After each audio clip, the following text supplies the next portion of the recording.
안녕하세요. 영신교회 한원민 목사입니다. 3월 20일 큐티 본문은 마가복음 8장 27절부터 9장 1절까지의 말씀입니다. 제가 읽어드리겠습니다. 예수와 제자들이 빌립보 가이사랴 여러 마을로 나가실새 길에서 제자들에게 물어 이르시되 사람들이 나를 누구라고 하느냐? 제자들이 여짜와 이르되 세례 요한이라 하고 더러는 엘리야 더러는 선지자 중에 하나라 하나이다. 또 물으시되 너희는 나를 누구라 하느냐? 베드로가 대답하여 이르되 주는 그리스도시니이다 하매 이에 자기의 일을 아무에게도 말하지 말라 경고하시고 인자가 많은 고난을 받고 장로들과 대제사장들과 서기관들에게 버림받아 죽임을 당하고 사흘 만에 다시 살아나야 할 것을 비로소 그들에게 가르치시되 드러내놓고 이 말씀을 하시니 베드로가 예수를 붙들고 항변하매 예수께서 돌이키사 제자들을 보시며 베드로를 꾸짖어 이르시되 사탄아 내 뒤로 물러가라.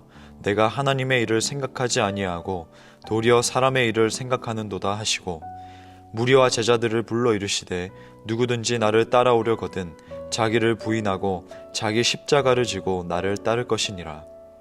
누구든지 자기 목숨을 구원하고자 하면 잃을 것이요 누구든지 나와 복음을 위하여 자기 목숨을 잃으면 구원하리라. 사람이 만일 온 천하를 얻고도 자기 목숨을 잃으면 무엇이 유익하리요? 사람이 무엇을 주고 자기 목숨과 바꾸겠느냐? 누구든지 이 음란하고 죄 많은 세대에서 나와 내 말을 부끄러워하면 인자도 아버지의 영광으로 거룩한 천사들과 함께 올 때에 그 사람을 부끄러워하리라. 또 그들에게 이르시되 내가 진실로 너희에게 이르노니 여기 서 있는 사람들 중에는 죽기 전에 하나님의 나라가 권능으로 임하는 것을 볼 자들도 있느니라 하시니라. 아멘. 제자들은 예수님을 따르면서 예수님의 정체에 관해 질문을 했을 것입니다. 예수님의 가르침들과 기적들로 말미암아 놀라기는 했지만 예수님이 누구신지에 대해 확실하게 알지 못했습니다. 이 같은 상황에서 예수님은 자신이 누구인지를 밝히고자 했고 본문 8장 27절에서 30절 말씀은 그 질문에 대한 대답을 명백하게 보여주고 있습니다. 여기서 우리가 주목해야 할 것은 예수님이 자신의 고난을 비유가 아니라 분명하게 말씀하시는 모습입니다. 예루살렘과 가이사랴 빌립보, 이들 두 도시 사이의 거리는 약 200km 정도인데 이 먼 거리를 이동하는 길에서 예수님은 메시아의 모습과 그를 따르는 제자의 자세에 관해 교육을 하십니다. 단순히 예수는 누구인가에 대한 답이 아니라 하나님이 하라고 보내신 일이 무엇인가에 대한 답으로 예수님이 누구신지 그를 따른다는 것이 무엇을 의미하는지에 대해 제자들은 서서히 깨달아갑니다. 하지만 오늘 본문에서 제자들은 예수님이 말씀하신 의미를 바로 깨닫지 못하고 오히려 강력하게 반대합니다. 아마도 제자들은 지금까지 메시아의 모습을 일반 사람들이 말하는 기준과 이해로 바라보았기 때문입니다. 그런데 예수님은 한 걸음 더 나아가서 십자가의 길은 메시아만의 길이 아니라 따르는 제자들의 길이기도 하다는 것을 말씀하십니다. 제자들은 완전히 새로운 그림을 그리도록 초대받습니다. 더 이상 세상적인 관점과 인간적인 기준을 따르는 행동이 아니라 하나님의 뜻과 목적에 철저히 순종하는 모습을 요구받습니다. 이 말씀은 이 복음서의 첫 독자 그리스도인들에게 특별한 위안이 되었습니다. 왜냐하면 그들은 믿음으로 인해 자주 박해를 당하고 있었기 때문입니다. 말씀을 읽고 묵상하는 저와 여러분에게도 특별한 위안이 되기를 기도하며 이어나가겠습니다.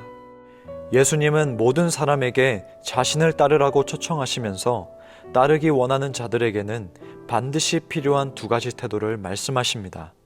첫 번째, 자기를 부인하려는 태도.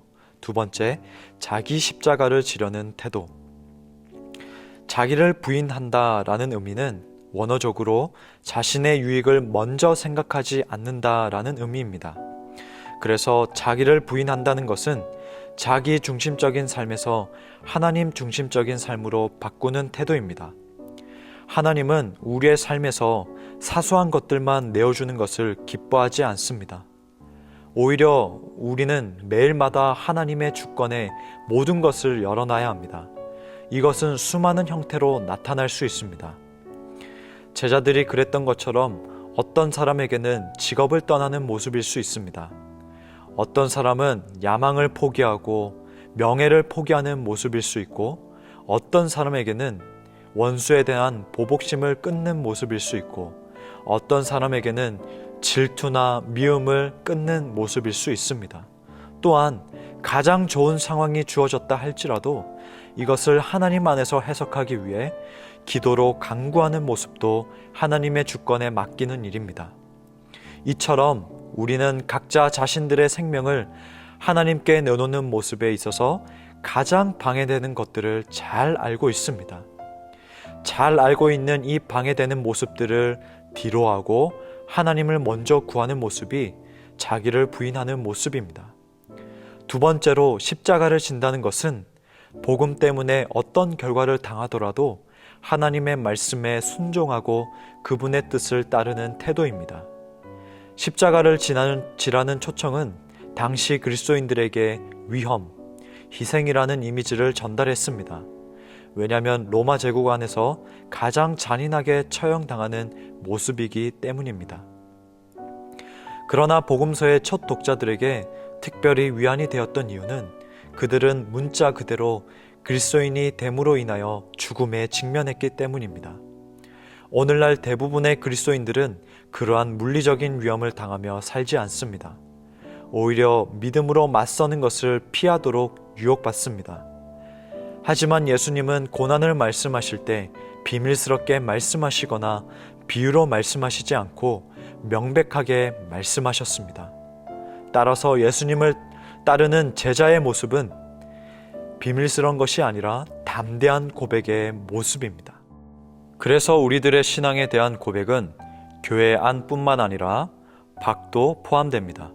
초대 그리스도인들이 공동체 안과 광장 밖에서 담대하게 행해졌다면 우리 역시 교회 안뿐만 아니라 일터, 학교, 만나는 사람들 등 밖에서도 담대한 고백이 이루어지기를 간절히 바랍니다. 세상은 언제나 십자가를 제쳐버리지만 우리의 삶은 십자가를 걸치고 가는 여정입니다. 그렇기 때문에 상황에 따라 신앙 고백은 분리되지 않습니다. 끝으로 어떤 학자의 글을 인용하며 마무리하겠습니다.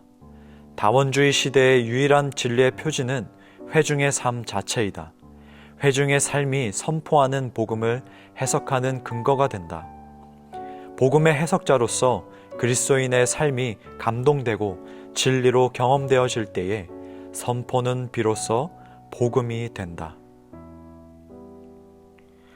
우리는 신앙의 연수가 오래되어질수록 기독교 언어와 문화에 익숙해져 버려서 가끔은 들은 말씀으로 끝날 때가 있습니다. 그러나 오늘 묵상하고 들은 이 큐티 말씀이 화석화되는 것이 아니라 각자의 삶의 터전에서 십자가를 따르는 모습이 되기를, 삶에서 움직여 나타나기를 간절히 소망하며 축복합니다. 우리 들은 말씀을 기억하며 기도하길 원하는데요.